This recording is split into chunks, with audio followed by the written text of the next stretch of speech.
Bonjour à tous, aujourd'hui on va se retrouver sur un petit bijou, comme je vous l'ai dit, les phares avant que j'avais vendus à mon ami, Quentin ici présent. Bonjour Quentin. Salut. Donc on va se retrouver sur cette petite M5, ressemblant vachement à la mienne, c'est comme ça d'ailleurs qu'on a fait connaissance avec Quentin, parce que bon, on pensait que c'était la même couleur, mais entre Blue Water et Silverstone, eh ben, la Silverstone est plus bleutée. Quoi qu'il en soit, aujourd'hui, on va changer les optiques phase 1, passage phase 2, avec les faisceaux obligatoires. Et puis bah écoutez, ça va être pas mal. Bon, dépose du pare-choc obligatoire avec les 3 vis de 8 au niveau des passages de roues pour dégager la petite bavette ainsi que les vis par le dessous en 10. On avait vu 2-3 petits trucs au niveau de la grille avant qui avait été rafistolé à la va comme je te pousse. Bon, ça malheureusement on pourra rien y faire pour le moment. Bah après, je tâcherai de vous la présenter un peu mieux dans des meilleures conditions parce que là, ça crachine ce matin, c'est un peu dégueulasse.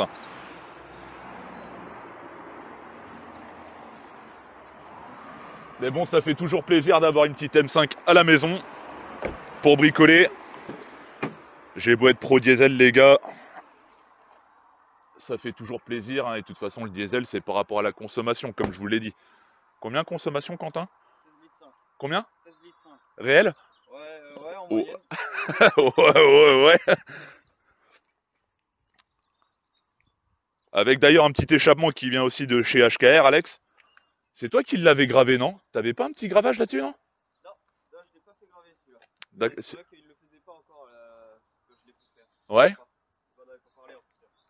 Parce que je sais plus c'est quelle ligne que j'ai vu qu'il Eh l'avait oui, oui, gravé. exact.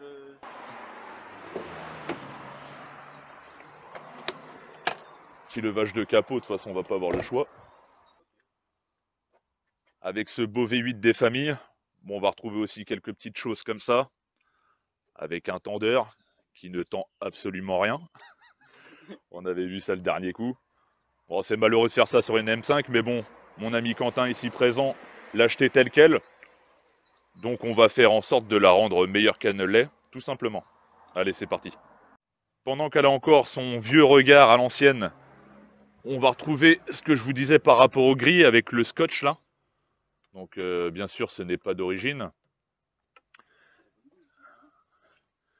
Et également au niveau des tubulures d'admission d'air, moi qui pensais que les deux côtés d'origine des M5 revenaient là-dessus, bah du coup ça doit être sûrement pour les V8 ou autres modèles, peut-être les essences en 6 cylindres, qui doivent avoir la boîte à air du côté gauche, ce qui fait que bah, la tubulure vient se raccorder sur le côté gauche. Mais difficile à croire que ça respire correctement, en sachant que toute cette partie-là est cloisonnée derrière le pare-choc, et qu'il n'y a aucun conduit qui permette l'arrivée d'air bah, correctement. Donc bon. Bon, en fait, cette histoire de tendeur sert juste à maintenir comment dire, l'habillage du phare en partie basse, tout simplement parce que la petite patte de fixation est pétée au embout.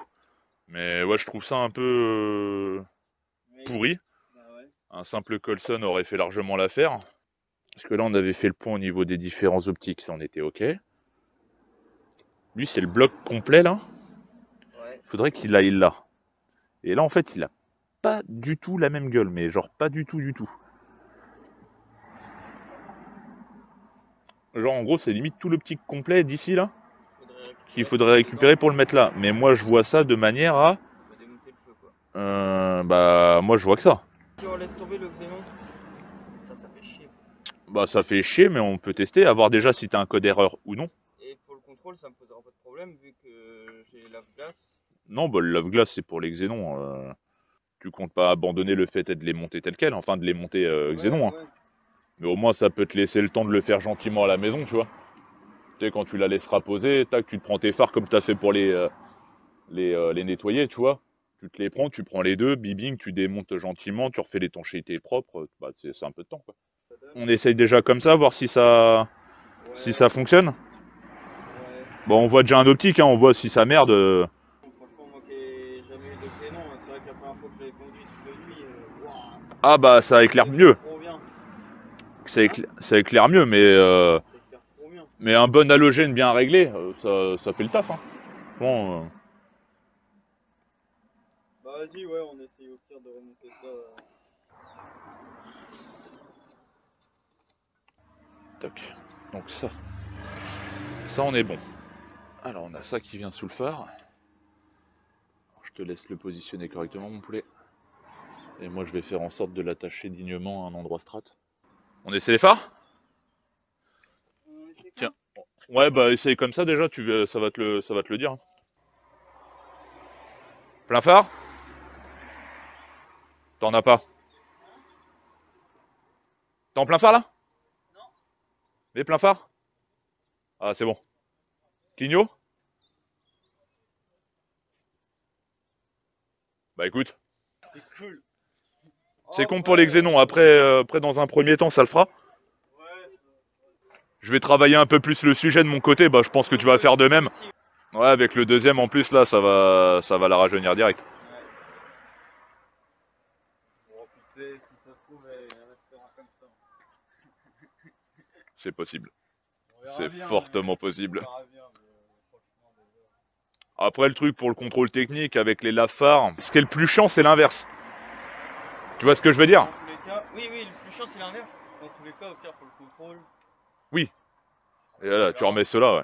C'est quand par contre quand t'as un xénon et que t'as pas de lave-phare, là ils peuvent te casser les couilles. Par contre que t'es pas xénon, mais t'es de lave-phare. C'est rédhibitoire si t'as pas de lave-phare et que t'as des xénons. Je crois. Je suis pas sûr, mais je crois que ça fait partie des choses qui te disent contre-visite directe. Hein.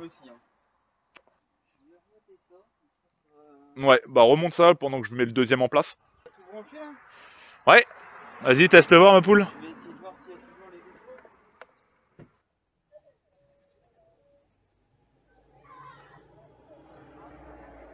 Ouais. Mais les warnings? Les warnings? Ouais, c'est bon. T'as pas de remontée défaut? Ah, c'est tout bon. Ça a l'air d'être bon, j'ai aucun défaut, je crois. Ah bah écoute, c'est pas mal. Putain, c'est génial si j'ai aucun défaut.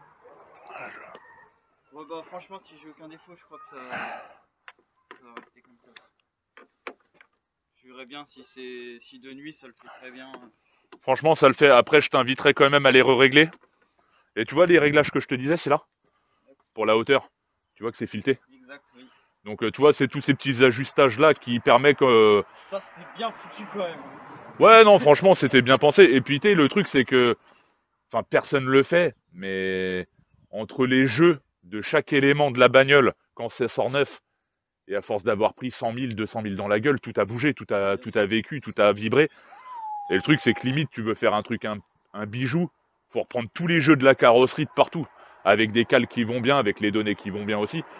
Mais là, il y a du taf. Hein. Les ailes, les machins, tout est serré, réglé. Enfin, tu vois un peu le chantier. Personne le fait.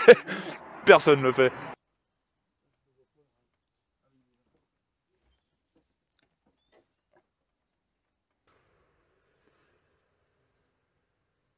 Elle retrouve le vrai regard qui nous fait aimer les E39, tu vois. Avec ces petits Angel Eyes là. Et il manque plus qu'à activer les feux US. Ça passe bien aussi, les feux US. Mais en gros, comme le projet, t'as les clignotants qui restent allumés. Ah ouais. Ah oui, Et franchement, ça donne un petit look aussi. Ça donne un petit look aussi.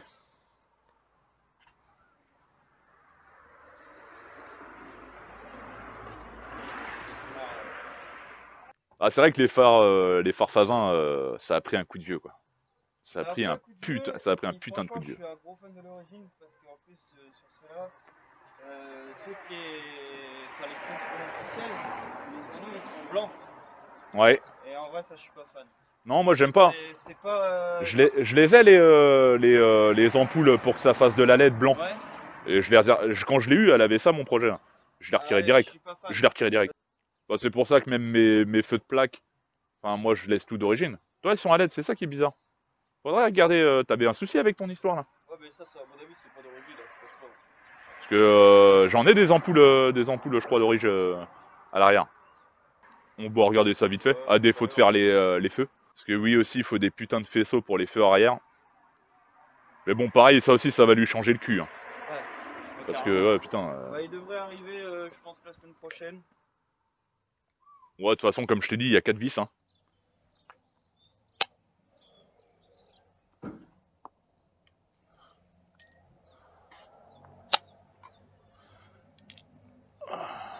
Merci.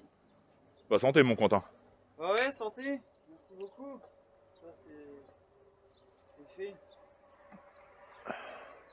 Je vais regarder ton... C'est le gauche hein, qui merdouille. Je vais regarder, je vais essayer de le démonter.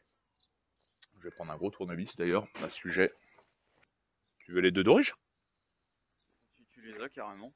Je les veux. Allez.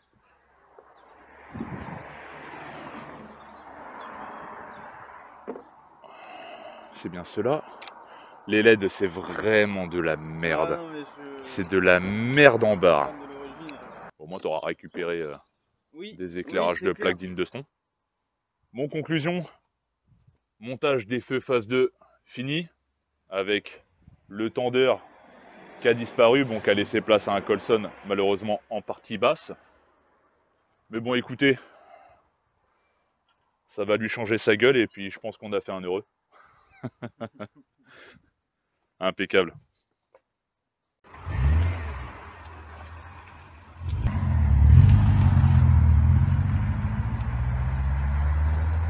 Ça marque la fin de cet épisode sans prétention. Le but était tout simplement de vous montrer où allaient finir les feux avant et le phare arrière. Donc une M5, je pense qu'on peut pas faire mieux. Je vous ai raccourci ça un max parce qu'on a claqué de la gueule comme des gros porcs en abordant plein de sujets concernant l'auto, bien sûr. Mais ça aurait duré 2 heures. De toute façon, vous serez amené à la revoir. Je compte faire une présentation digne de ce nom avec un temps correct afin que vous ayez le meilleur rendu. Vous l'aurez compris, j'en ai déduit qu'il faut ouvrir le phare pour changer carrément le bloc optique complet pour passer d'halogène à xénon. Bon, après, tout ce qui est rétrofit et autres, c'est pas ma cam. Rien d'irréalisable, juste du temps. Et du coup, on n'en avait pas. Donc au moins, ça c'est monté conforme. Il y a de l'éclairage, tout fonctionne correctement. C'est le principal. Je vous dis à très bientôt, bye.